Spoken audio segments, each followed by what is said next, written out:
I'm Cassie Brown. I'm the IB coordinator here at Jackson, and I have some friends with me today, so I'll let them introduce themselves. Hi, I'm Brett Flater. I'm the IB coordinator at Sutton Middle School. And I'm Danielle Castorides. I'm the IB coordinator at North Atlanta High School. So you don't have to twist your name. I'm Colette Minifield, and I am the district IB coordinator. So I'm over all the IB schools. So everyone, if you have questions today.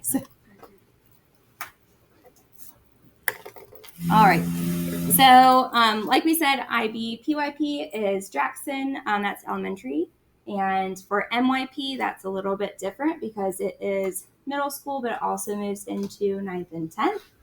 And then you have DPCP, which is at the high school level, and that's the opt-in program. All right, so let's see. Starting with PYP, that is for pre-K through 5th grade.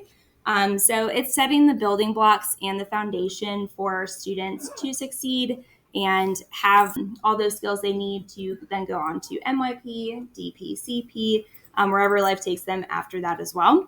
It's a lot of the language acquisition. It's a lot of that international mindedness piece and the whole child approach. So not just saying what you need to learn, but also giving students the opportunity and the skills they need to be critical thinkers, to be independent thinkers, and to have more of that conceptual understanding. So moving on to MYP. Yeah, so I always say IB is like a whole foreign language, and so we'll talk a little bit more about this when we talk about MYP. But MYP is just the middle years program. And the crazy thing about the middle years program is that it actually spans grades 6th through 10th grade. And we'll talk a little bit more about that. But in 6th through 8th at Sutton, it really is that building bridge. And so what we do is we build off of what students have really learned in elementary school, the mindsets, the learner profiles, the approaches to learning, and we build on sort of that academic rigor that they're going to need in order to succeed at the high school level. So it is continuing in what they're doing, developing more of these social emotional components that you need in middle school and preparing them for that academic rigor. And again, I'll go into much more detail shortly. And then, as Cassie said, the diploma and career-related program are just for 11th and 12th grade, and I'll talk in more detail about that. But that's when I think you are aware that all the kids in our cluster from K through 10th grade are IB students. And we're just here to talk about what that means because we know it's there, but what does that actually look like in the classrooms? And it can, once it gets to 11th and 12th grade, it gets a little bit different because it's where they opt in to remain in the IB program, and I'll talk about that. Okay, so the IB Continuum, so going from PYP through MYP, DP, and CP, like we kind of mentioned a little bit before, so it is a seamless progression. A lot of the same building blocks apply going forward. It's just at PYP, it's the basic level. They're learning what it means to be an IB student. All those things, it's that balanced curriculum. It's seamless from one to the other. And then we also have our exhibition. So that action piece at the end. So there's always a culminating project or some sort of action that students participate in. And I think the important thing to just keep in mind as we go through each of our programs is that it truly is that foundational component. All of the things you see on the screen, the international mindedness, the lifelong learners, the critical thinking skills, those are the things that serve as the foundations of everything we're doing in each building. And we just add on the different aspects of our programs. So now you get to see where we're going in the presentation. So sorry, y'all. Will you be sending out this deck? Yes, yeah. We'll send this out too. So normally, so a lot of times we have students and parents speak. We know that you all love hearing us talk, but really you want to hear students' perspectives. And so we did capture both middle school and high school students, just asking them sort of about the role that IB has played. And so from Sutton, you're going to see a couple of students talk about their experience. Then you'll hear some high school students, and then we'll dig a little bit deeper into the programs. Hi, my name is Gia Laura, and I'm an 8th grade student here at Sutton. The IB attributes have helped me with my day-to-day life because it has opened new doors and new possibilities throughout my day. First, I use Thinker in my classes to help me think through problems and do well on tests and quizzes. I also use Balance in my day-to-day life here at Sutton because as an athlete and a student, it has helped me learn how to equally balance both sports and school life with practices and homework. So she's one student who's sort of talking about the role that IB Foundation has really played for her in terms of balancing. And then next you'll see a Jackson alum, Drayson. And if you know Miss Hobson, this is her son. Hello, my name is Drayson Mulford and I'm a student at Sutton Middle School. One of the ways that IB has impacted my time in middle school is using the IB Learner Profile Principle. Principle has helped me in so many ways about being honest and having integrity and having responsibility when I do my wrongs. And we have a couple of high schoolers.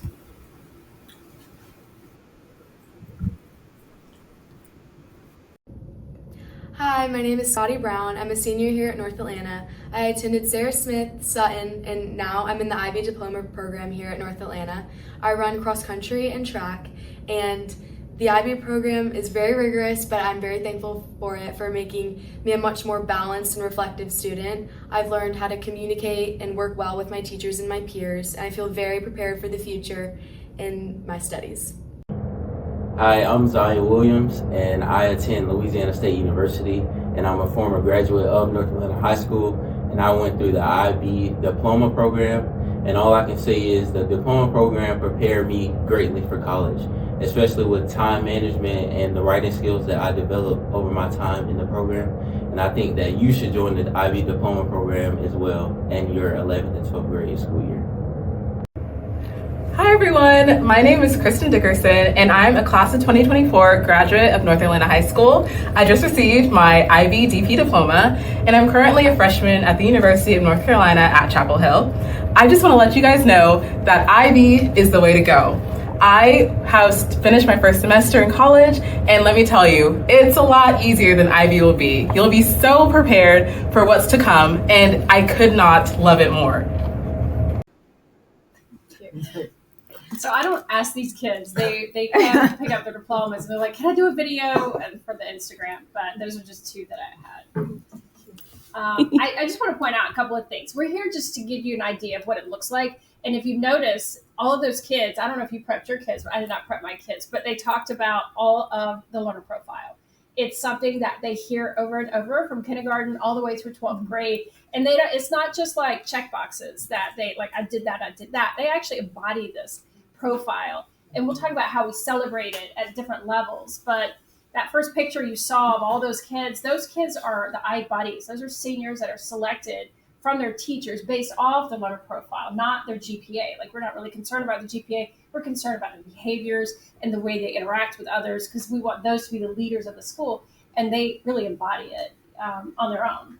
Not just like check boxes that they like, I did that. They actually embody this profile. And we'll talk about how we celebrate it at different levels. But that first picture you saw of all those kids are the I buddies. Those are seniors that are selected from their teachers based off the learner profile, not their GPA. Like, we're not really concerned about the GPA. We're concerned about the behaviors and the way they interact with others because we want those to be the leaders of the school because they get it for so long. There's no interruption. It's just the continuum. Right. And even at the elementary school level at PYP, our students can pick out those traits within each other. So a lot of the times for IB breakfast, depending on the grade level, but even as young as second grade, they'll nominate each other. They'll say, like, I think Brett is such a thinker because this. So, like, they will pick out those traits and they can apply them. So even at our level where it's pre-K through fifth, they're still able to do that. It's just, it constantly builds. So PYP, like I said, is laying the foundation. So it's all those building blocks that really support what they're going to do going forward.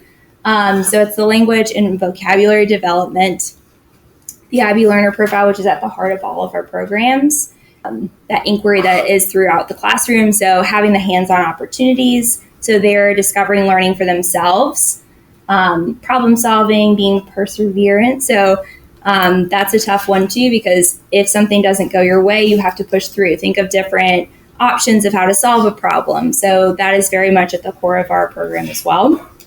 And the IB exhibition. So that is the 5th grade action project, and it incorporates research, learner profile, it incorporates action, international mindedness. So it's kind of a culminating experience as they're moving towards middle school. So at Sutton, you're going to hear me talk for a while because I think the middle school level both serves as a really terrifying aspect of it. I have a kindergartner, and so I'm sort of going through that elementary school component that you all are, and I also come from a high school background, so I used to be the IB DP coordinator, so I truly see sort of pre-K through 12. And I think the thing that is often missed with the middle years or MYP program is that it is designed as a 5-year program. So students in the cluster, the North Atlanta cluster, who continue on from pre-K through 12th grade, they are in the middle years program in years 1 through 3 at Sutton Middle School, and then they continue on in that program through 9th and 10th grade. So whereas we sort of see it as middle school and high school, for the IB continuum, it's really seen as 6th grade through 10th grade as one, and then 11th and 12th as a second one. I think what is often missed in this is that some people are terrified of middle school. They take their kids out of public school for middle school. And then because North Atlanta has such an amazing success rate for college acceptances, and frankly, being in a public school, college acceptance rates increase. Some parents think I can sort of take my kid out for middle school, enter them back in 9th grade, and they'll get the benefits. And I think what you see is that when students do that, regardless of if they're moving in from a different district, coming in from a private school, if you are coming from a non-IB middle school, you are missing the 3 years of foundational experience in the middle years program, because every kid, regardless of where they come from, is a year 4 IB student at North Atlanta High School. And so there really is a lot to be said for the continuation from pre-K through 12. And Ms. Costarides will talk to you about how she can see which students came from an IB school and which students didn't. So really, as you're thinking about IB, think of it not as Sutton and North Atlanta, but think of it as grades 6 through 10 and grades 11 through 12. For me, I think there are really, I could truly talk for hours about this, but I know you don't want to hear that. So for me, I think there are really 3 main talking points about why the middle years program in particular is extremely valuable. So the first is that there's a consistent educational approach. The second, and I think for me most importantly as the dad of an elementary school girl, it really helps develop students into responsible, caring young individuals in middle school, when we know hormones and things can sometimes lead them to not be that. Right? Yeah, go for it. So when you go into or enter into Sutton, is every single kid. Every kid. Yeah. And so Z is considered an IB student. Yep. And so that continues in 9th through 9th and 10th grade. But then it's 11 and 12 that you then opt out, basically. Okay. Yeah. Okay. So, truly, if your child has been in the North Atlanta cluster from pre-K through 12, every single student is an IB student in pre-K through 10th grade. So whether you signed up, whether you applied, whether you know about it, every kid is using that IB approach all through 10th grade. Okay. Not true if you leave the cluster, right? So if you, I'm in DeKalb County. If you go to a DeKalb County middle school, you won't necessarily be in it, right? Or if you're in a private school, you may not be in it through that middle grade.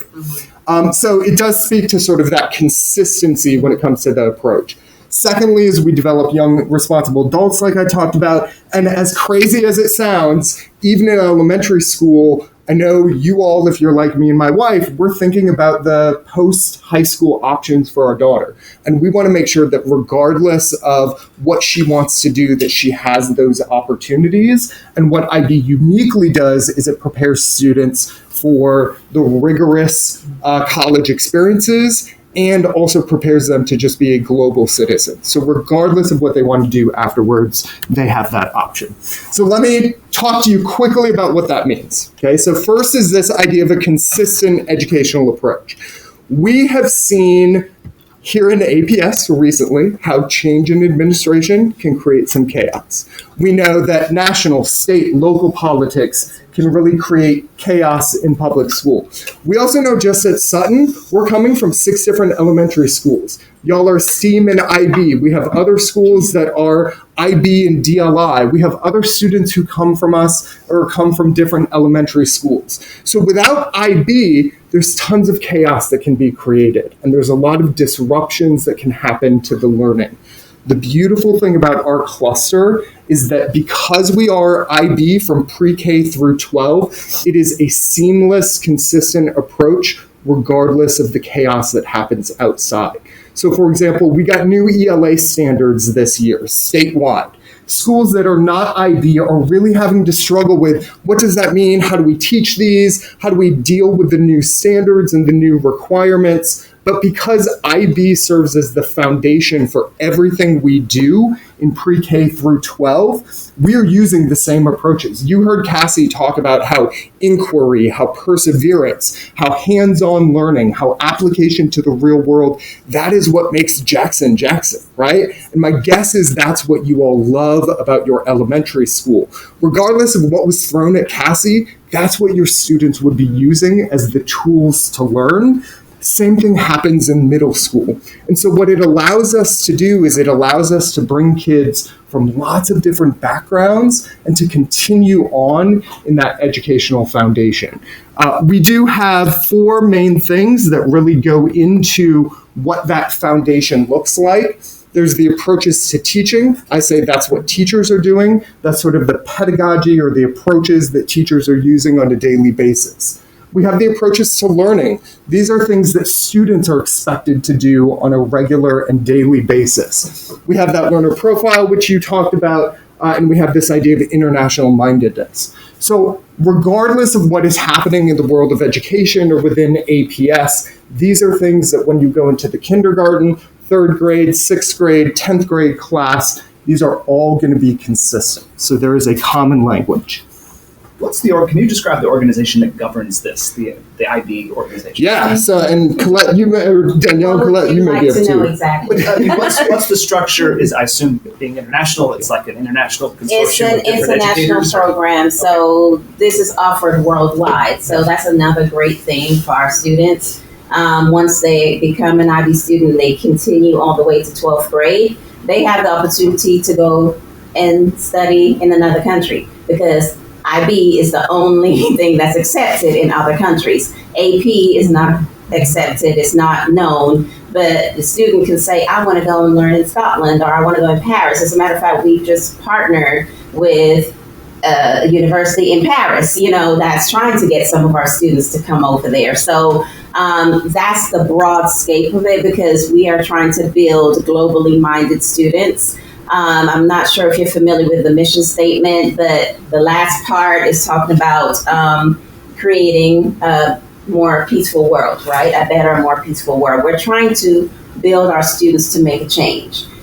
So in addition to the rigor, of course, because the academics is very important, we also have, as they've all mentioned, we're building the whole child. It's not just one component, because all components of our children are very important, and that's what we're building. So the IBO is, let's say, from K through 10 is the framework. When we get to 11 and 12, it's actually an IB curriculum. Mm-hmm. So the students will be following an actual curriculum in 11th and 12th grade. So as being a part of IB, we get support a lot from IB with the program. They keep us inundated with any changes going on. As a matter of fact, I'm partnering with IB because they love what's happening in Atlanta Public Schools with IB because it's very unique. Chicago Public Schools is another large public school system that has the continuum that they've been doing it. So we're kind of the only 2 that's been, because every time when I meet and I go to a conference, they say to me, you have all of your schools? You have, because most of them will have one school that's, and you can't really see the growth of your children when you don't have that continuum. Not that it's not viable. You can still do the diploma and at a school, but once they've gone through the entire pathway, and I'm speaking as a parent too, my children didn't do the diploma, but I still see what they learned in the PYP in them today as a 23-year-old and a 19-year-old, especially that you talked about perseverance, the approaches to learning. My daughter has thrived, and she's now a sophomore, because she still remembers that. And the learning of a language, that's something that's required in an IB school. She still remembers learning Chinese in school.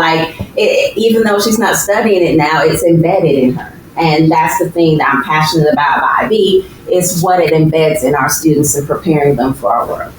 Does that answer your question? Can I add to that about the what is the program? We answer to them. Every 5 years, we have to be reauthorized to be an IB school. So we have to prove that we are doing what we say we're doing. And we have to show an insane amount of evidence. We spend 5 years preparing for it. And then they come to the school and they do this big visit for 3 days and they inspect everything. And so we can continue to be reauthorized. Another thing about the program is our teachers have to be IB trained. So all the teachers, it depends on PYP, and NYP is a little different. It's a majority of people have been trained, right? PYP all. PYP all. Every single teacher. NYP, at least one per subject. DPCP, without a doubt, you have to be trained because it's a completely different curriculum from what you learn at the state level. So we don't even follow state curriculum at that point. So our family moved here from out of state, and we heard about the IB program through colleagues overseas. Mm-hmm. So if you were to have a family transfer into your program here at IB, or have a family here transfer out into an overseas school, do you think that the learning would be the same? Are you at that level? Especially because we have to follow these rules, these guidelines. Okay. So it is the same. Some schools are more successful than others because they're full implementation. We're very successful because North Atlanta itself is the oldest IB school in the entire Southeast. And I was looking, Jackson is really right there. Okay. So yeah.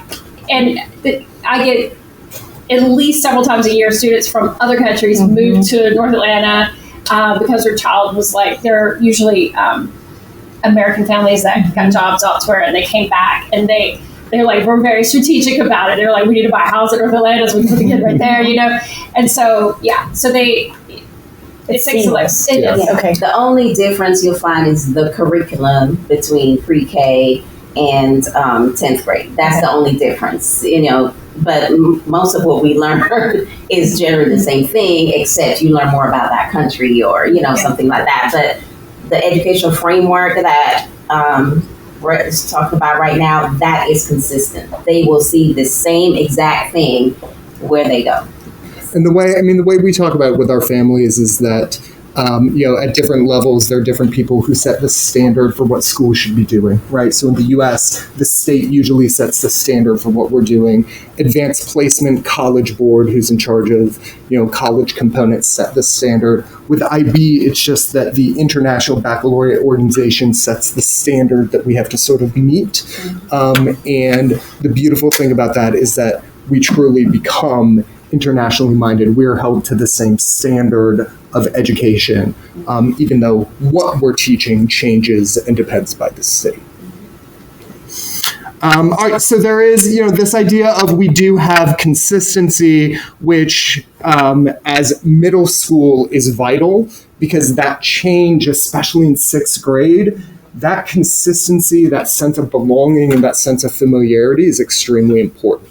The second thing that the MYP program really does extremely well is, and I think most importantly, it helps ensures that what is first, primary, and the most important focus is on us developing good human beings, right? At the end of the day, I know my daughter is going to be ready and prepared based off of what we're doing at home, but what I don't know is that the people who are surrounding her and the environments that she's going to be in are going to help her be safe, help her be caring, and help her keep others in mind. And so what I love about IB and what I think IB uniquely does is it gives students a language for how to process what it means to be a holistic person. And what Jackson does amazingly well is they use this language starting off in pre-K probably, right? And so if you have a 4th or 5th grader, your student has been seeing these, hearing them, embodying them. And so when they come to Sutton in 6th grade and we talk about what are the expectations at Sutton, it's not anything new. The expectation at Sutton is that you need to be a risk taker, right? You need to be someone who you may not feel comfortable because you're surrounded by new students, but just like you were a risk taker in elementary school, we need you to be a risk taker and create new opportunities for yourself. We want you to be caring. You're going to meet a whole bunch of new people. You're going to be introduced to one of the most diverse schools in all of Atlanta. And we need you to have a caring and open-minded heart to really develop those. And so it does continue along with this language, which helps our students see what it means to be a good, holistic person and how that plays out. It also helps them in school, so they become thinkers. We talk about what it means to be critical thinking. There is having seen both high school and elementary, middle school is an important bridge to how we get to that rigor, right? And so to have students have the shared common language and practices and strategies is amazingly helpful. One thing you'll see in all IB schools is thinking routines, and we use the same thinking routines, right? So in elementary school, one of the things we love is, I used to think, but now I think, right? And so in elementary school, they might talk about that in kindergarten, in kindergarten reading, right? And then when they come to Sutton, they're seeing the same thing. And so there is that sense of familiarity, and we increase that rigor as we move on. The last thing that we really see within the middle years program, and these are all of the IB learner profile traits. You will see them here. If you come to a tour at Sutton, you will see that these are plastered everywhere. These truly are the foundations of what we're doing in terms of developing basically good students, right? And then that last part of why MYP is really important is it does prepare that rigor. When I was in high school, I would always say the difference between advanced placement, AP, which a ton of people know, and IB. AP requires you to memorize and regurgitate. IB asks you to demonstrate that you know how to think. And you heard from the North Atlanta students who went to college that IB prepared them for college because it didn't ask them to memorize facts. It taught them how to be critical thinkers. It taught them how to take different perspectives and really produce information. And that's what we're doing in middle school as well. And that's why sticking within that K through 12 continuum is so vital, because starting in 6th grade, when we're in math, we're having students write in math. They're justifying their answers. They're showing how they got their work. They are literally demonstrating the skill that they will need to have. And they see that across it. Literally in guitar class, students are writing and they are keeping a reflection journal about their skills. And so Sutton really is a truly amazing space where we are focused on student well-being. We're focused on preparing students for the rigors of what they're going to see at North Atlanta. And I think that's why you see lots of success when it comes to students who have come from Sutton into the North Atlanta program. Yeah, absolutely. I want to take a picture of that too. Yeah, so I'll go back. Does North Atlanta also have AP? I'll talk about. She'll talk about that. Yeah. Okay. So you'll talk. I mean, that's just curious. Like if there's pushback on that and differentiating. One other question for it is the North Atlanta cluster the only IB certified cluster in Atlanta? No. Mays and Maynard Jackson are also. You might just be the. So they were. It's kind of like. We started doing it, right? And I think it was 10 years ago, we had to declare like a signature program. When we became a charter district. And you could choose STEAM or college prep, like just Midtown. Well, they got rid of that. DLI. Okay, or DLI or IB. And so our success was like, a lot of people were like, well, let's just try to do what North Atlanta's doing. So that's why it's growing. Can I just hit the arrow? No. If I need. You're good. Okay. No, I actually went to, yeah. Okay. Well, I, again, am Danielle Castorides, the coordinator for diploma and career-related programs. And it gets kind of complicated at this point because this is where kids in 10th grade, starting in January, we sit down with every single one of them, all 600 individually, and we ask, what do you want to do? You can do ACCA, which is Career Academy. It's more vocational. You can go dual enrollment, which is where you do half at school and half in like Georgia State. You can just stay at school and take college prep. Or you can do IB individual classes like AP. And I know you're familiar with AP. It's, where you say, I'm going to take AP US History and AP Lang, and those are your two classes, right? Or whatever it is. You take AP Stats or whatever. It's an IB DP-CP is the diploma program and the career-related program. The key word is that they are programs. It's not just classes. It is a program like PYP and MYP. It's much more intense. You're really doing a lot of program work. And I want you to think about the 5th grade exhibition. That's a program project that the kids have to complete as a culminating project. In MYP, they have a 10th grade project. I'll talk about that. In DP and CP, they have a lot of projects. Okay, so it's a whole project. And so it really does prepare the kids for college. I mean, I have been at North Atlanta for 25 years. I taught DP history and theory of knowledge, which is an epistemology class, for 15 years. I've taught thousands and thousands and thousands of students. I've never had a single come back and say, I really don't think it was worth it. Our kids get into college. There's no comparison. And I'll talk about that. They are so beyond their peers. They talk about their roommates in college, and they're like, I feel sorry for them. Because they don't know how to study. They don't know how to write. They don't know how to research. They don't know how to collaborate. They don't know how to do anything. And if you saw, we spent so much time on that. And so it really does prepare them for college and, of course, career and life. I mean, these are the things you'll see that it really does help them for the future. We are not as focused on, like, what grade did you get? Like, we don't care. Okay, the kids care, right? And the parents care. But we're much more interested in what can you do with this knowledge that I gave you. So this is just some information about North Atlanta. That's the DP program. And it's pretty complicated, but it's basically where if the students choose to go the IB diploma program, which has been around since 1962, and we've had it since 82, it is the most academically rigorous program there is in the world. It is 2 years of 7 DP level college classes for 2 straight years. So you have 14 classes over 2 years. And you have to take a DP level class in every one of the subjects. You can see Lang Lit, social studies, that's what that is, math, science, and a language acquisition, Spanish, French, Chinese, or Arabic, and the arts if you want, or you can double science or things like that. So and then you have to have theory of knowledge, and that lasts for 2 years. It is really for students that really think they want to go to college. I would say 100% of our DP kids go straight to college, if not, maybe 99.5. So that's the classic program. I'm not going to get into the weeds of this program and bore you to death with all the details. But if you have questions, just please ask me. Worldwide, DP has an 85% post-secondary enrollment, and you have to understand a lot of schools see these programs differently from us. Ours is 100%. National average in the United States is 66%. Our post-secondary enrollment is 100%.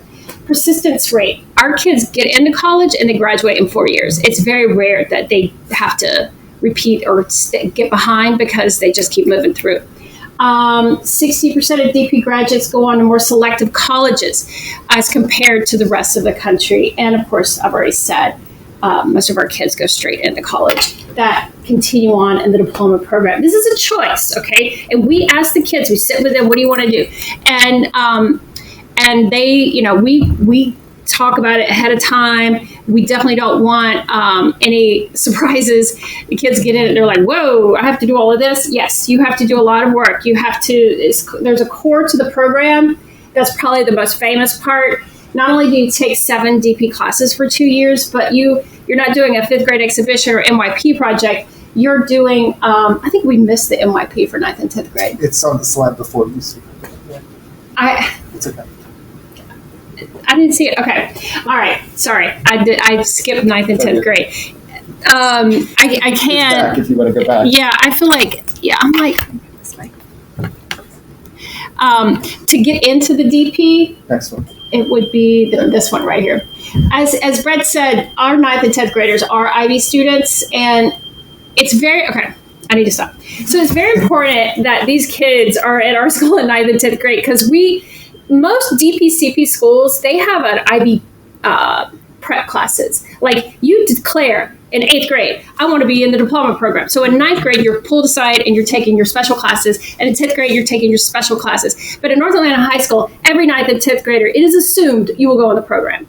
Every one of them takes an ATL class in 9th grade that teaches them the skills, how to think, and the thinking and critical thinking, writing, research skills. Every student, and most of our students, they all have a bi-monthly advisement session with a very small advisement. It's like 13 to 15 kids in each advisement. We have like 40 10th grade advisement classes. So they can have that one-on-one with a teacher where they can work on their personal project. We all have this ATL class that we're thinking about making it a full year for every 9th grader in the whole school to prepare them for all the rigorous coursework. We also have, and you asked a question about AP. Okay, so I let's say 25 years in, I taught AP myself for 10 years, and I loved it. And I taught it side by side with IB. It took me a minute to figure out the differences because I didn't know what I was doing. But once I figured out the differences, I was like, okay, I got it. And I loved AP. I thought it was great. It was a lot of, okay, guys, let's just go through this real fast. There's going to be a lot of history coming at you. And I kind of like that because, I love talking about history. I could go on for hours about the French and Indian War, right? But with IB, it's different. And I'll talk about how it is different. But with AP classes, right now, North Atlanta has many AP classes in 9th and 10th grade. Most students come into our school taking AP Human Geography. It is and every one of those teachers is NYP trained. So they're teaching AP using the NYP philosophy of inquiry and conceptual understanding, so that they're getting best of both worlds. It's designed class, an AP class for 9th graders, okay? It is rigorous, but they all take the test, and we have like an 80% pass rate, which is crazy because we have like 350 kids take this test. Is pass rate like a 3 or a 4? 4. Okay. And then in 10th grade, we have several AP classes, and most of the kids end up taking those. AP World, AP Lang and Lit, AP Computer Science. Some take AP Physics, and some take AP Chemistry. Depends on how much of a go-getter there. And again, every one of those teachers are NYP trained. So they're teaching these AP classes, but they're doing it with that inquiry, learner profile, all that stuff. And then they decide whether or not they're going to continue on. So in 9th and 10th grade at North Atlanta, we've seen that, we think this kids should stay in our continuum. Obviously, that's why we're here. I can tell you that it's really important for them to stay through Sutton and North Atlanta, because these kids are in a cohort. They remember their 6th grade teacher, their 8th grade teacher. They're all doing the same thing. They're all hearing the same information, and they know in 8th grade what they're going to be doing in 9th grade. And then our 10th graders know what they're going to be doing. They understand that. And most of our 10th grade AP teachers have taught DP. So it's not like this new world for them. They know exactly what they need to prepare the kids for. Kids that come in from private school to come to our school, they find success, but it is an awkward transition. Okay, that's just, there's no two ways around it. Our kids they're well prepared for DP if they stay in our cluster. I can just tell you that.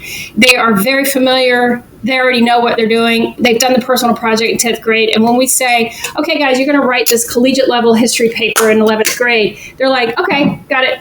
Okay, because I just did that.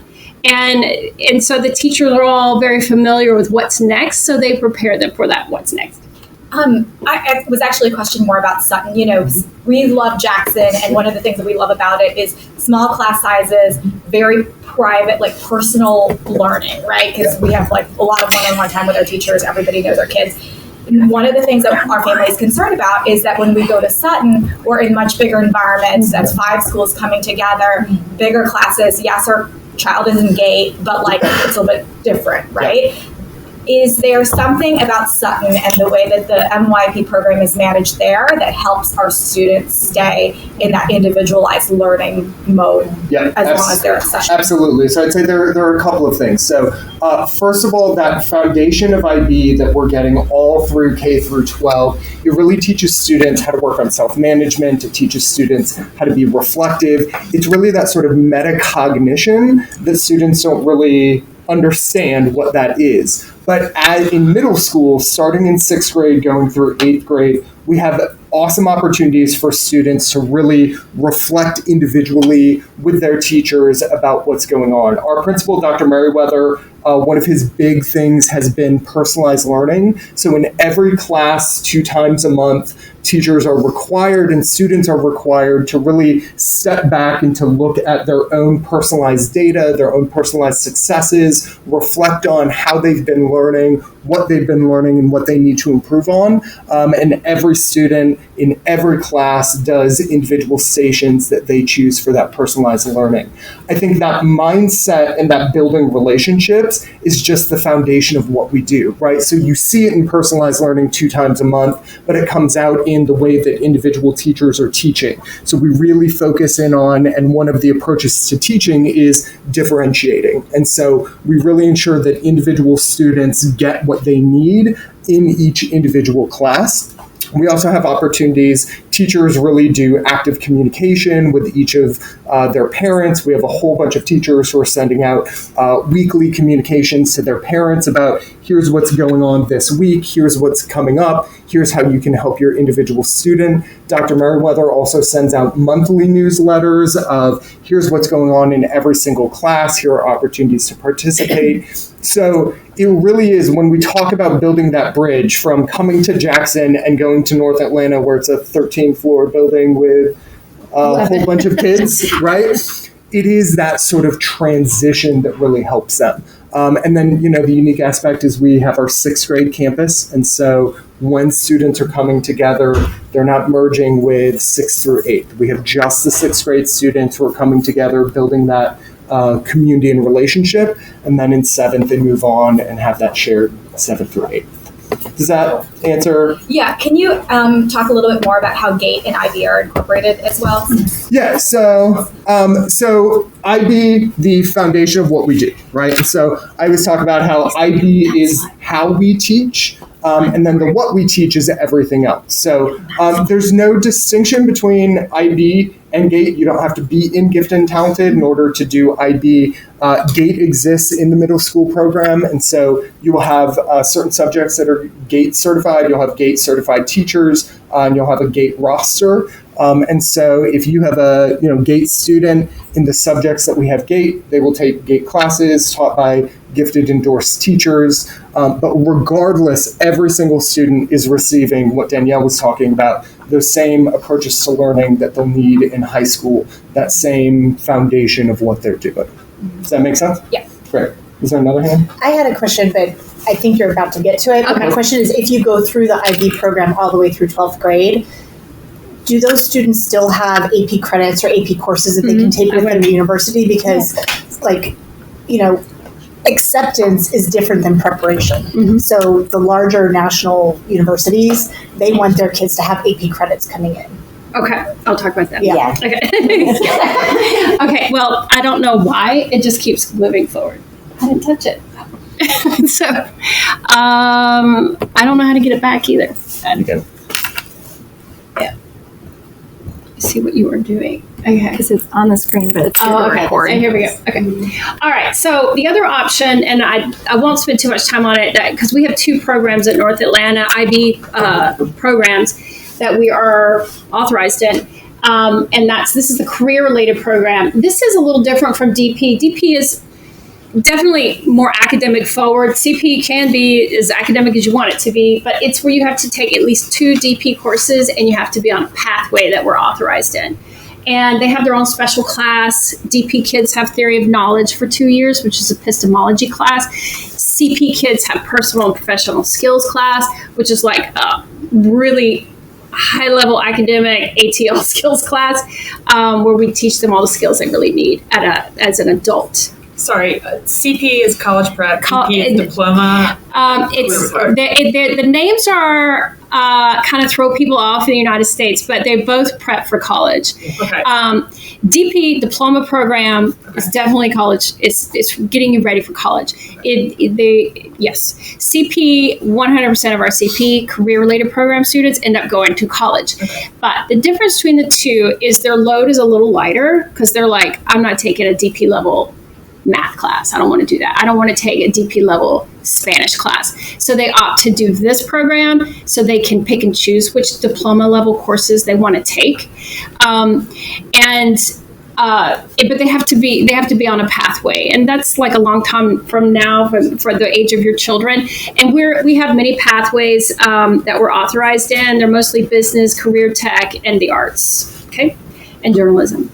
But the same thing, it's the kids that graduate from CP. We have to remember these programs were invented in Western Europe, where the education system is different, where kids are like more tracked in a sense, where they're like, what are you going to do, diploma or career? And they see it separate like that. We do not, because we don't do that, but we don't track our kids in a sense like that. All of these kids that go to college. This is a faster growing program at North Atlanta because the kids just love the teachers of the program and they love their pathways. This is designed for kids that love orchestra, that love visual arts, that love journalism. That's what because DP kids, if you notice, we only have 8 classes on a schedule, and 7 of them are DP level classes. They have very little wiggle room, and many of them cannot continue a pathway if they do DP, because DP is their pathway. Some can, but they also have some graduation requirements. So it's diploma program and career-related program. Those are the 2 11th and 12th grade IB programs that we have. And one last thing is you can continue an IB, or continue 11th and 12th grade and not engage in either of these programs. It's not required. It is in K through 10, but not here. You could also just take up to 2 DP level classes and not engage in either program. Okay, so you're just taking a la carte, just like AP. Okay, so just like you're familiar with like taking AP US History and AP Lang, you can take IB History and IB Lit. Okay, you don't have to engage in the program.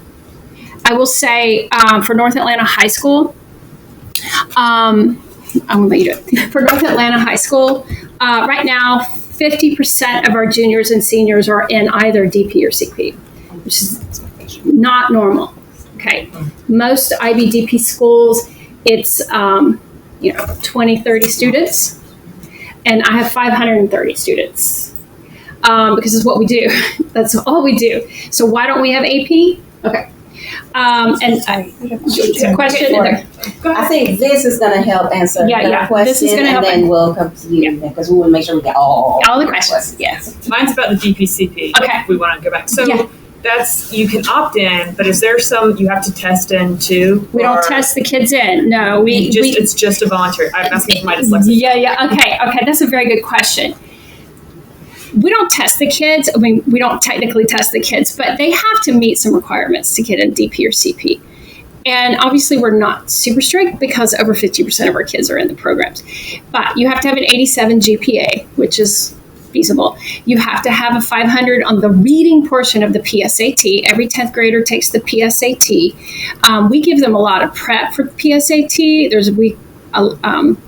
Aligned with a company called Apple Ruth that comes to our school like twice a month and gives all these tests prep for like $5 a session. Like the kids do well on the PSAT.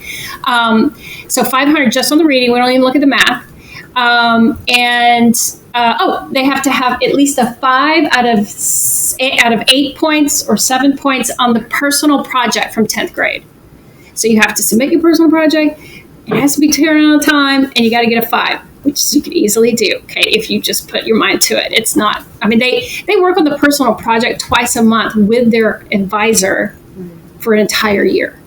So they have. I would recommend when they have it at North Atlanta, just to kind of go see. We'll have a personal project I'm showcase. in tears every time I go, just listening and looking at what these 10th graders are presenting and what they're doing, and just keeping in mind that they've chosen that. Yeah. It's not something that we say, okay, you're going to do this, you're going to do this. They individually pick, this is what I want to do, and research, etc. So I encourage you, if you get a chance, go check it out.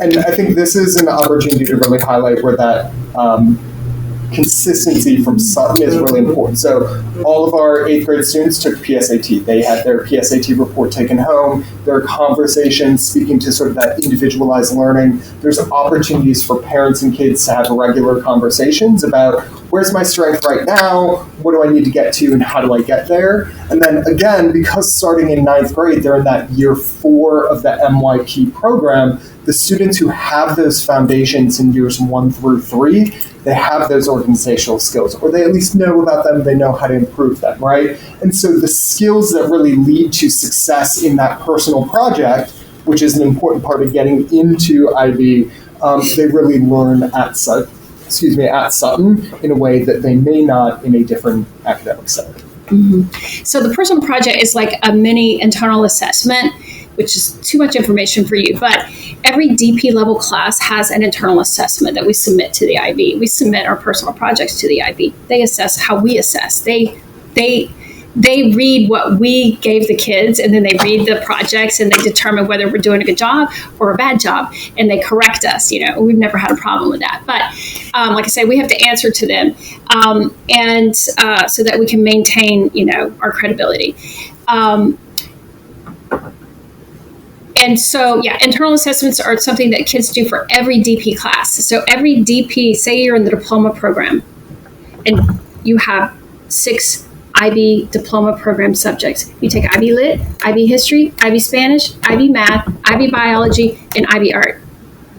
You have to do an internal assessment for every one of those. That's a personalized research paper, very collegiate level. Most students don't ever get to do anything remotely close until 2nd year of college, and we're having our juniors start it.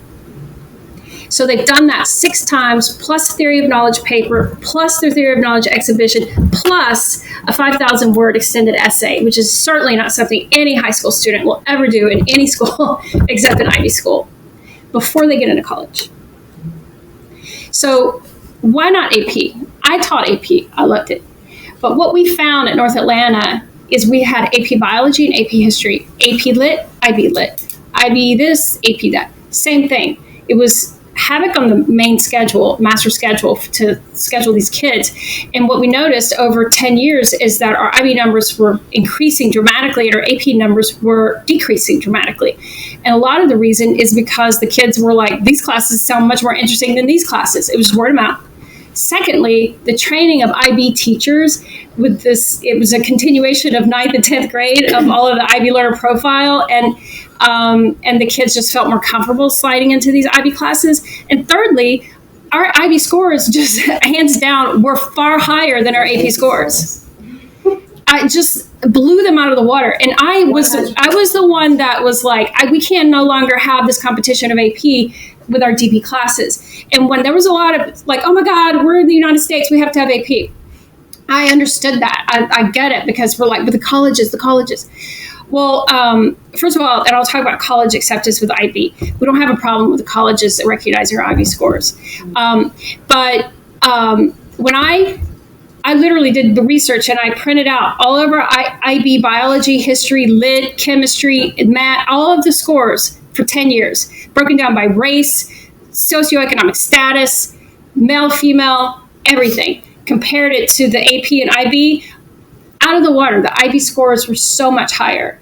And it's equally as rigorous, if not more rigorous, okay? Because in AP, and I don't hate AP. I like it. It's fine. But it is a lot of AP for me. I'll just give you a comparison. AP U.S. History, because I taught it for 10 years, I know it very well, was knowing a little bit about everything. You're going to know a little bit about everything. But IB is you're going to know everything about a little bit. Because in IB, we treat you like a true historian. This is not this is not like, let's get through this.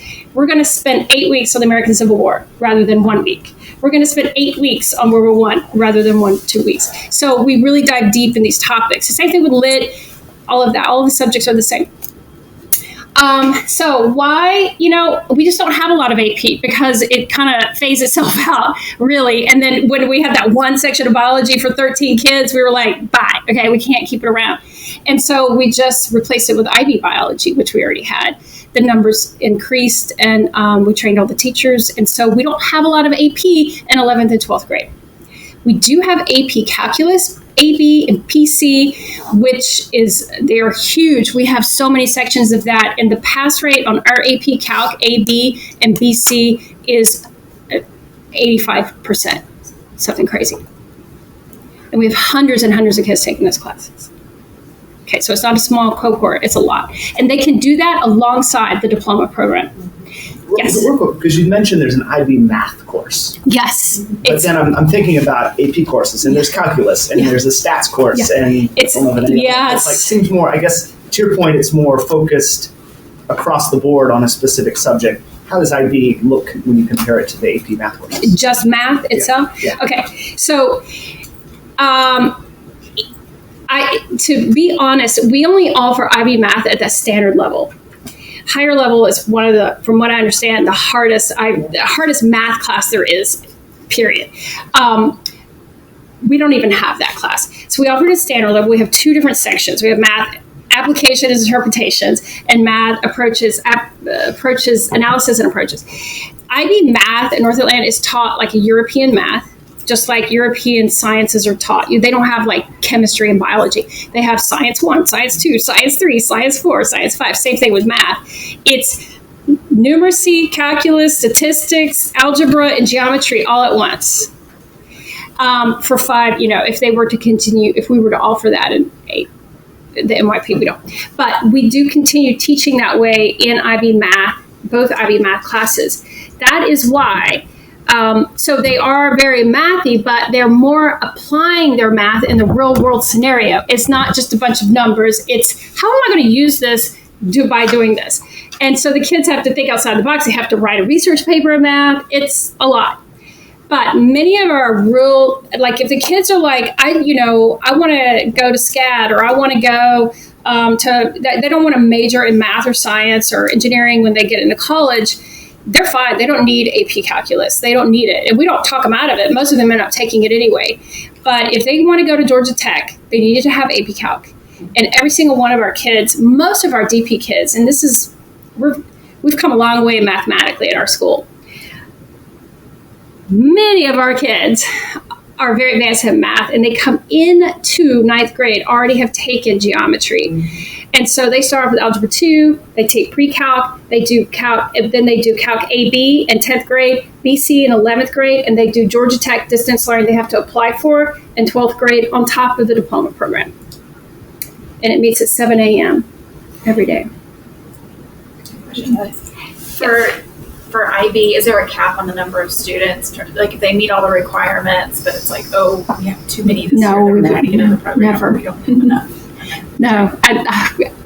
Now, what might happen, and I've seen it happen, is just like a cap on a class. Like we only because when we start school every year, it's tough because we get a lot of kids come from private school between 10th and 11th grade, and we try to plan for that. But if econ is full, it's full. Like we can't put you in IB econ anymore. Like you're gonna. So because there's just only. We hire based off the numbers that we have signed up. And we can't just say, it's school started, it's a weekend, we got to hire another econ teacher. We can't. And so they say you have to take regular econ, not IB. I've seen that happen. But we're such a big IB school that usually doesn't happen because we have so many sections. Like we have 12 sections of IB Lit, year 2. And so that's not a problem. But we would never cap it. No. People choose one IB program, like the DP program, and then realize that's not the right fit for them. Are they able to switch to the Career Ready program? Like Career Pathway program. Yeah. They're not. Okay. So they got to know, and we sit with them individually. I sit with every one of them individually and interview every one. Like, this is what you want to do. I don't want you to have any surprises. And then also, if they're in the 11th grade and they've opted in and then it's just not working for them, can they go to non-IB? Yes. Okay, so you can up until a certain point, because when we build the master schedule, high school is just very different, okay? But when we build the master schedule, there's no changes once school starts. And kids get in diploma program or the career-related program and they're like, this is not for me? Yes. They can sense it maybe in the first week of school, but we don't scare them. We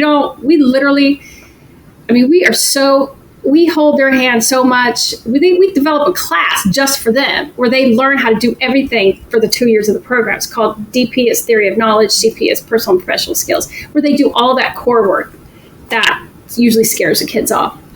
The kids are not when they get into DP classes, like DP biology, that's usually doable. It's the program that kind of will get, some of them will back out, and as long as we can catch it early, then we do, and we can change our schedule pretty early. But after one school starts and it's 2 or 3 weeks in and you found yourself really behind, we do run a grade report after 4 weeks of school to catch those kids, and we're like, look, this is not working. And it's a few number. It's surprisingly a very small number, but they exist, obviously.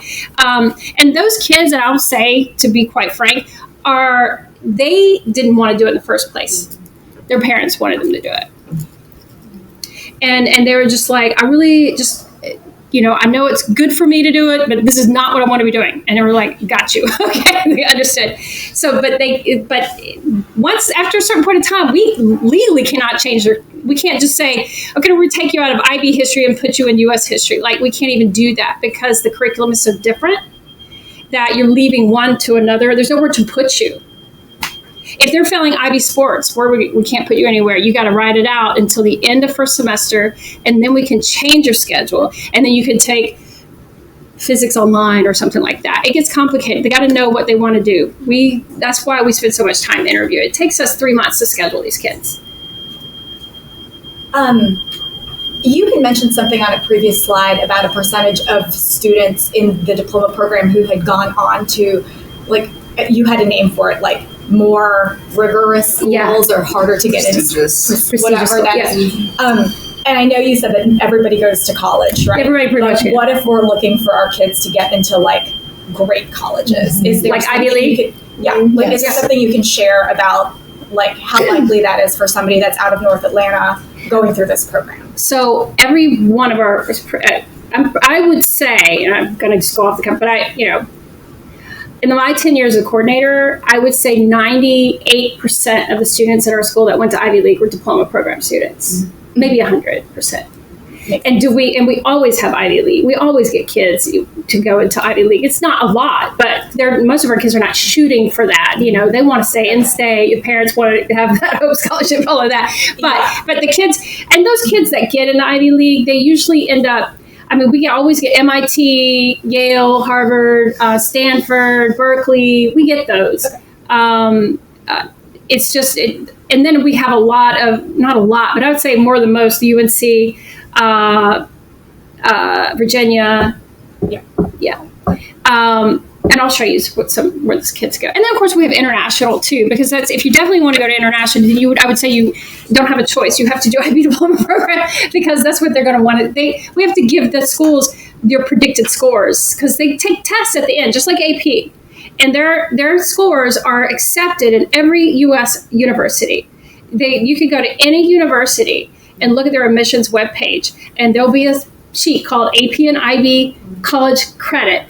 And they will say, you need to have this to get this credit. Many of our DP kids enter college as a sophomore because they have so much college. Their scores are so high, and we're very proud of that. And that's impressive because our kids don't take their tests until after they got accepted into college. So they're kind of like, senioritis out. They're just I'm not interested in this anymore. But we're like, you can do it. It's 3 weeks of tests, morning and afternoon. I just want to add something from a parent view because I know when I was just doing this as a new parent in college and do your research for the colleges your students is interested in. Because a lot of parents are like, I'm going to do all these APs, and they come to find out where they want the child to go, they don't even accept those AP classes. So do your research. One thing I can say about IB is IB. You know, in terms of what colleges know about the IB student and what they bring. There's a section actually that they've developed on the IBO.org website, and it talks about the benefits of IB, and it also has a section on university admissions. I would suggest you look at that and read it and just do your own research as well in addition to this. So this is a study. It's published by a European company called IBSCA. I can't remember. But they interviewed 40 college admissions officers in the United States and Western Europe, and they compared AP and IB and the British.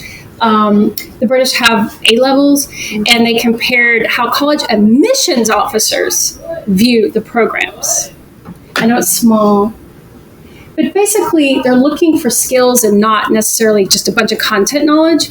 And you could see that IB diploma program students score very high in nurturing an open mind.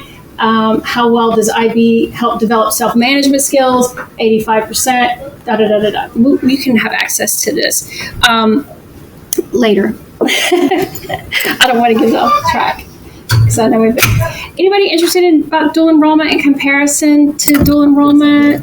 We got one, maybe? Just whatever you're So dual enrollment is an option, and I'm certainly not a dual enrollment expert, as nor am I an AP expert. I'm not even an IB expert. I'm pretty good at IB. But with dual enrollment, that is an option for our kids. We don't have a lot of dual enrollment students, but it is attractive because it's free college. And the kids can go to Georgia State, Clayton State, South Atlanta Metro, and sometimes Young Harris online and KSU. And there might be a couple others. But I get a lot of questions about it from our parents because they're like, well, why don't we just do dual enrollment? Because it's immediate college credit. It depends on where you want to go to school. And if you want to go to Georgia State, which I think Georgia State's a great school, if you want to go to KSU, which I also think is a great school, you might consider dual enrollment because then you could definitely continue on with that. But if you're trying to get a UGA, Georgia Tech, they're going to tell you right there on their admissions page. They're going to say, we need you to exhaust the most academically rigorous program offered at your school first. And so if you have a diploma program, they're going to know. And they're going to weigh that as higher level than any dual enrollment class. Because we don't know what they're doing at Georgia State or KSU, what that professor is doing. But we have to follow, just like AP, we have to follow the curriculum. I can tell you that many of our kids are not mature enough to do dual enrollment, and they're not very successful when they do it. Some are really successful because they just outgrew high school, and they're just ready for that next thing. So that's the other option. Okay. And while she's doing that, I want to mention, because you mentioned about class sizes too at Sutton. Another thing too, even though, the class may be bigger, when we go to college, they have to know how to handle a larger class, because a lot of classes in freshmen in the majority of colleges are large classes. And the students have to be able to know how to adapt to that. So just keep that in mind too. Do your research, like I said, with the different individual colleges. But I noticed that when I was looking, and I was like, ooh, 100? Okay. And I had to make sure my child was prepared for that. How can I be successful in a larger class size? This is just something I put together for the students, and I added it last minute because they were like, they're going to want to see that. So this, of course, is not where all the students go. Okay, I just chose some that are more likely to be seen, and not our kids go all over the place. There's so many colleges I've never heard of, and I know them all because I literally have to submit their scores to every one of these schools. But these are just the last 4 years of where our kids go. And of course, Georgia Tech and UGA is just huge. That's I'm not a college admissions officer and not a counselor, but I would say that that's a very high number of students that got into those two schools as compared to any other school. They just know they know North Atlanta. I think they see North Atlanta and they're like, nope, there's a kid that's prepared for this place because we know that they get in those schools and they clearly stand out because they just have done college already for 2 years. What's the average senior class size at North Atlanta? 700, 800? 550, 550, I think, something like that. Something like that. And of course, like I say, they go to all these small colleges, big colleges. Kids have family out in Seattle and they're up there. I didn't put that up here. So there's a lot more, obviously, because right now I have 180 DP or 200 DPCP, and this is DPCP combined right now. So clearly they're all over the place. I just put these up. And yeah, some go to Georgia State, some go to KSU, some go to, right now there's what's the popular school? North Georgia College. Of course, it's not a lot, it's 5 or 6, but they tend to get cliques, and the baseball team ends up at Young Harris one year, it's like they all go to the same place. And so it's a fad, it fluctuates. Boulder becomes really popular, and then 2-3 years straight, nobody goes to Boulder. But it just really, they kind of go where their friends go in a lot of the cases. Or you can see here. And I think that is it. If you have any questions, I'm going to let Cassie do the last one. I have one more question, and it may not be specific to everyone in the room, so I apologize, but the impact of IEPs on being able to do the CP, DP, or dual enrollment. There is no impact of it being able to do anything. Well, just if my child has double time or stuff. Oh yeah. Does that restrict your ability to do some of this? By law, we have to follow their IEPs and their 504 plans, and we're happy to do so, right? Okay. And they continue that in DP classes. So if they get 50% extra time because of their IEP or their 504 plan, they get 50% extra time at North Atlanta in IB Diploma Program classes. Now, IB program exams, it's a little different, but they will get small group extra time. It may not be 50% extra time because they're probably not, but they won't need it. These exams are long for a reason. They're like taking the SAT. Yeah, they're like hours long, and the kids are like, I'm done. Okay. I will say something else about IB, and everything is project-based, and everything is an essay. There are no multiple-choice question tests in IB. There's no that stress. We also give them options. So you walk into an IB class, they're going to have 3 essays they get to choose on. They're reading Pride and Prejudice. They have to write. They get to choose from one of 3. Same in history, same in biology. We copy the exams, even in math. Whereas in AP math, unless they change it, the answer is either right or wrong, right? In IB math, you get a whole page for every question. It's a big, thick book. And they want to see how you derive to the answer, and they will give you points even if you got the question wrong. Because they're like, you almost got it. Okay, there's no bubbles or anything like that. So they're very accessible for when you say IEP, 504, all kinds of kids to really shine on these exams. Okay. Another question about the foreign language component. Yeah. Obviously, Jackson is not a DLI school, so when you get to the middle school level, you're going to have some kids who've had, 5 years of foreign language already. How does that overlap with IB when you get to middle school and high school? If you're starting, we have some Spanish here, but it's not like a child who's coming out of the DLI program. Mm-hmm. Well, okay, so DLI is new for us, right? So they're in 10th grade right now, and so we've prepared pretty well for it. We're actually offering next year. We're pretty excited. IB Psychology and Spanish. So that's going to be their DLI class as a program student. So we have a psychology teacher we hired from Chile. But they start Spanish 1 in middle school, 2, 3, and then they get into Spanish 4 and 5. And then 5 years in Spanish you'll be fine in IB Spanish. We have 2 levels of every class. I don't want to get into too much detail, but there's standard level and higher level. Higher level is like the classes that you want to do more and know more. Okay. And standard level is your classes like math, like that math HL class. I hear it's a monster. Like we don't even offer it. But with standard level, most of our kids, even we don't have, actually, no, I don't want to say that. Most of our kids, we haven't had DLI yet. They start next year, take Spanish SL. and French SL. And our Chinese and Arabic, that's ab initio. That's called baby Chinese. It's like, this is so hard. And the Arabic is so hard for them, even if they've had 2 years. But we do, so that we prepare for that. That's not uncommon for IB. That's another thing about IB diploma level classes. They're not separated with gifted and not gifted. Every kid, this is like, you're all in it together. And so we're very happy about that. That's all by 11th grade. They're all DP kids, or CP kids or whatever. They're all taking IB DP classes. We do have Spanish HL and French HL. I'm not sure if y'all are interested in that, but that's like super, they're reading novels in French and things like that. So and they have to be tested on those novels too.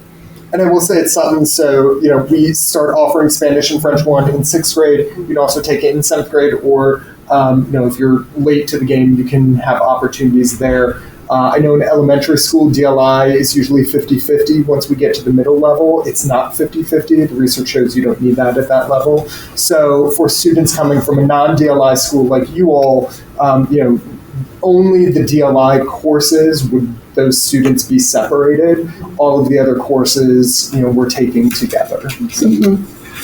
Yeah, DLI is new for us. We're kind of learning it as we go. And keeping in mind, too, that DLI is unique to this cluster in terms of students. So the average school, students are just taking regular, language classes, and it's a requirement of IB to take a language. Yeah. So it's not like they're going to be behind, because they are taking the language and they have to.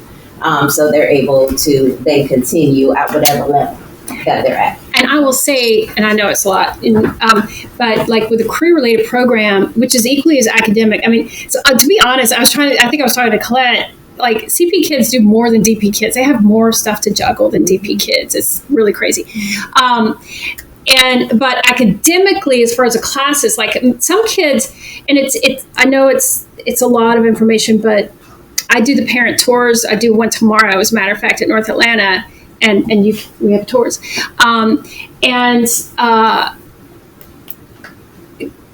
Parents get concerned because they're like, okay, so what you're telling me is they have to know if they're going to do CP by the time they go into 8th grade. I'm like, you don't have to know, but you got to be prepared for what to expect, because if you want to do a career-related program, which is super popular in my school, and some parents and students choose that because they just can't, they don't want to take IB level Spanish or French. You don't have to do that in the career-related program.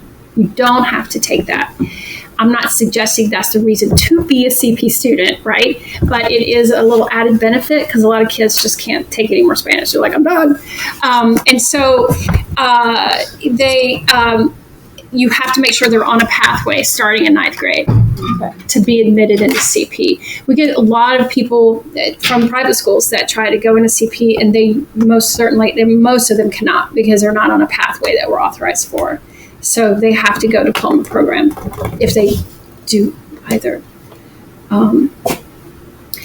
Just know that by the time they get into high school, there's a lot of counseling involved.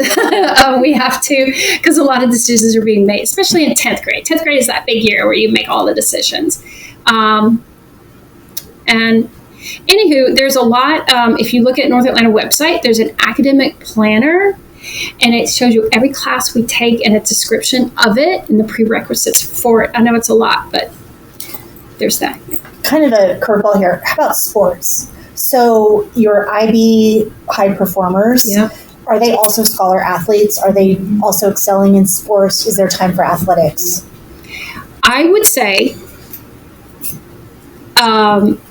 especially for diploma and career-related program, I would say every single one of them are in a varsity level sport. Mm-hmm. Almost all. If they're not in varsity level sport, they're on the SGA. Yeah. They're the SGA president, or they're the president of the National Art Honor Society, or they're the president of blah, blah, blah, blah, blah. So, yes, I don't know how they do it, but they do it. And it sounds scary. I taught DP. Okay, I know what it looks like. As I said, we go slow and we go deep into the content. We don't do surface level. And so we really hold their hands. And I didn't say this, but this is probably the most important thing. is the reason all the classes are 2 years long versus AP is because we teach them how to use what we just taught them. We embed the ATL skills. So I don't just teach you history. I teach you, okay, now I want to watch you present it, because y'all can't present. If you've ever seen an 11th grader present, it's pretty scary without the skills to do that, or to write, or to research in it. And so we teach them how to do all of that. It's called research methodology. So science research methodology looks different from history research methodology. So those teachers really, it's a true college level class, but we're teaching them skills so that by the time they leave, they're able to use that knowledge. So to go back to playing sports is an incredibly good question. And I encourage you to visit on one of our tours, because our athletic director speaks at all of those, and all of the sports varsity leaders also speak at those parent tours, because since I've been at North Atlanta for 25 years, our sports, we didn't have any sports, and now we're like doing really well athletically. I can't really speak to much of it, but I know we're doing well, and I know the kids are all playing baseball. We have so many sports, and almost all of them are on a sports team. I would say the entire soccer team, baseball team, lacrosse team, swim team, all of those are mostly IB, DP, CP kids. I mean, it's very impressive, the kids that come back and support our 5th grade exhibition. Oh, yeah. They're DP and CP students. So you can see the transition from where we are at PYP all the way through, and how they're able to apply it so seamlessly. But they do it all. Like, they come, they're the ones texting me, like, I am on my way. Is there anything I need to be responsible for? It's not coming from Danielle saying, like, check in. It's truly like they're taking ownership of the experience. They're on time. They're like, what can we do? They come prepared. They do sports. They do band, orchestra. So, like, they're coming with all their stuff, and then they're like, we've got to go. We've got to be at North Atlanta. So they're out. I mean, they're so responsible and on top of it. It is incredible to watch. You keep mentioning ATL or some ATL. I know. I'm sorry. And I'm like, what is she talking about? I know. I'm so sorry. Okay. ATL? To learn it. So that probably is the most important thing. Can I go back to my transition slide? Approaches to learning skills is like the IB Learner Profile and the approaches to teaching that Brett talked about. So approaches to teaching is like how we teach. What are we doing? We have to teach through inquiry. We have to teach through conceptual understanding. Those are approaches to teaching. Approaches to learning are what the students are doing. So it's the skills, it's the research skills, communication, social skills. So thinking skills, self-management skills. Oh, and that's huge, self-management. I don't know about, y'all have small children, but I can say, as a coordinator, the biggest weakness of all students, no matter where they come from in our school, is self-management, like time management. The kids, executive functioning. Executive functioning always. So I can say at North Atlanta, because we expect so much of them. This year, we got everybody a planner. It's an IB ATL skill planner that every 9th grader has to use in every single one of their classes. So by the time they get to 10th grade, they can buy their own planner, right? We hope.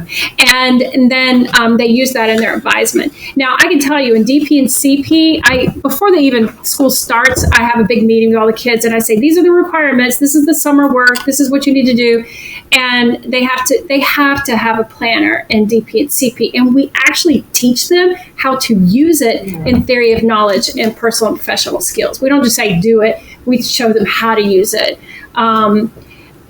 We prep them as a college student. We actually use college level videos to show them how to do it from college students that have published YouTube. Anybody can go watch it, but they don't do that on their own. So we make them watch it in class because it's so important. Because as you say, if they're in sports or they're in SGA, they got a lot going on. Mm-hmm. And I can tell you right now, I sit with every student in 11th grade in October that's failing classes with a counselor, and the first thing I'll say, make sure you bring your backpack, and they'll sit down and I'll be like, okay, how's it going? Okay, let me see your planner.